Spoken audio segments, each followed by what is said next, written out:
3, 2, 1 शुरू। जब न्यायालय अस्त व्यस्त कीमत को निर्धारित करता है कि नियतीकरण बिक्री के संपादन को सुविधा प्रदान करने के लिए केवल है एवं एक आरक्षित कीमत के नियत करने के द्वारा निर्णीत ऋणी के हित की सुरक्षा करने के लिए है। विराम। अस्त व्यस्त कीमत के निर्धारित करने का उद्देश्य निम्नतम धनराशि को नियत करना है जिसके लिए संपत्ति जो नीलाम की जा रही है विक्रय की जाएगी, या अन्य शब्दों में यह धनराशि है जिसके लिए नीलामी की बोली आरंभ हो सकती है। विराम।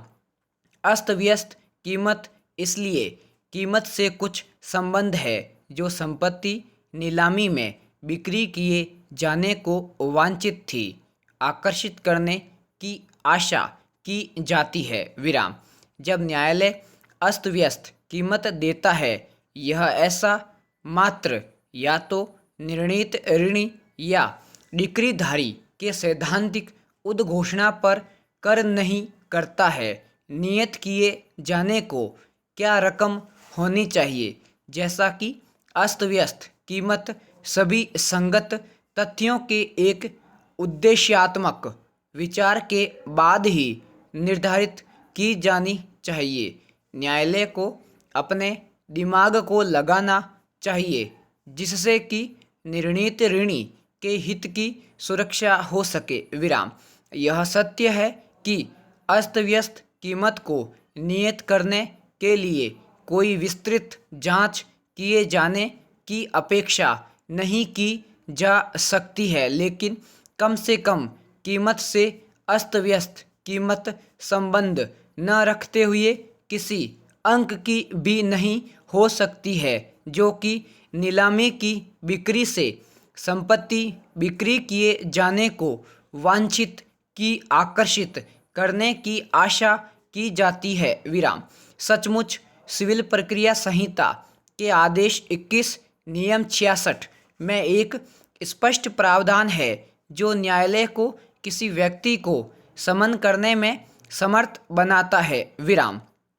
जिसको वह समन करना आवश्यक समझता है एवं ऐसे किसी मामले के संबंध में उसका परीक्षण कर सकता है एवं विक्रय की उद्घोषणा में विनिर्दिष्ट किए जाने को मामलों को विनिश्चित करने के प्रयोजन के लिए उससे संबंधित शक्ति या उसके कब्जे में किसी दस्तावेज को प्रस्तुत करने की उससे अपेक्षा कर सकता है। विराम।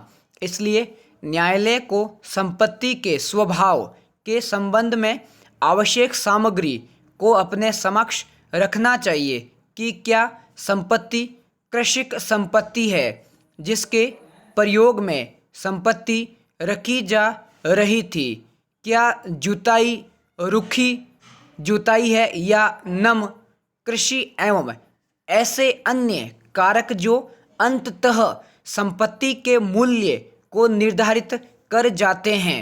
विराम। पैरा।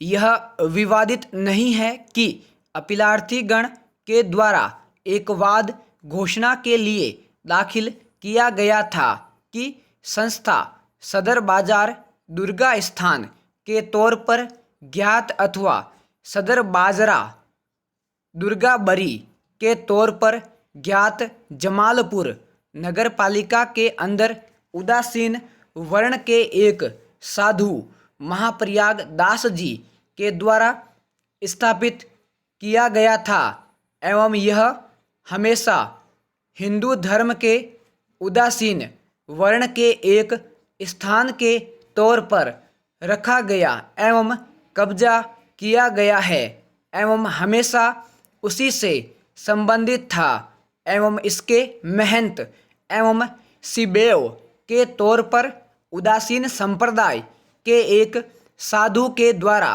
रखा एवं प्रबंध किया गया है। विराम। ईप्सित की गई अग्रेतर घोषणा थी कि प्रतिवादी, प्रथम पक्षकार अथवा सनातन धर्म आस्था करने वाली जनता को सदर बाजार दुर्गा अस्थान का स्वामी होने एवं इसका कब्जा करने को कोई हक या अधिकार नहीं है, या सदर बाजार दुर्गा स्थान के मामलों का प्रबंध करने का कोई अधिकार नहीं है। विराम। अग्रेतर अनुतोष वादग्रस्त भूमियों पर उनके कब्जा के पुष्टिकरण एवं उनके हक की घोषणा के लिए था एवं विकल्पित में उस दशा में जबकि वे वादग्रस्त भूमियों से उनको किसी हिस्से से बेदखल पाए जाते हैं। वादग्रस्त भूमियों के लिए कब्जे के लिए डिक्री के लिए था। विराम। पैरा। जमानतदार का उत्तराधिकारी प्रतिरोधक जमानतदार का दायित्व एवं अपीलार्थी मूल निर्णीत ऋणी के विरुद्ध की अनुतोष की ईप्सा नहीं कर रहा है, जो एक तरतीबी प्रत्यर्थी था। विराम। यह निवेदन किया गया था कि एक तरतीबी उपचारार्थ प्रत्यर्थी के विधिक प्रतिनिधियों को पक्षकार बनाने में असफलता जिसके विरुद्ध किसी अनुतोष का दावा नहीं किया जाता है, वर्तमान अपीलार्थी के द्वारा प्रस्तुत की गई अपील को उपशमित करने के प्रभाव को नहीं रखेगा। विराम। जमानतदार या उत्तराधिकारी डिक्री के ऋण को संतुष्ट करने के लिए अपने दायित्व का प्रतिरोध कर रहा था। विराम। अपीलार्थी ने उपचारार्थ निर्णीत ऋणी के विरुद्ध किसी अनुतोष का दावा नहीं किया। विराम। निर्णीत ऋणी अपने दायित्व का प्रतिरोध कर रहा है जिससे कोई संबंध नहीं है। विराम। उपचारार्थ प्रत्यर्थी की मृत्यु के द्वारा निर्णीत ऋणी का वाद दाखिल करने का अधिकार उसके या उसके उत्तराधिकारी के विरुद्ध पुनः प्रचलित नहीं होता है एवं उनकी उपस्थिति आवश्यक थी एवं अपील अनुपस्थिति में अग्रसर हो सकती है। पूर्ण विराम।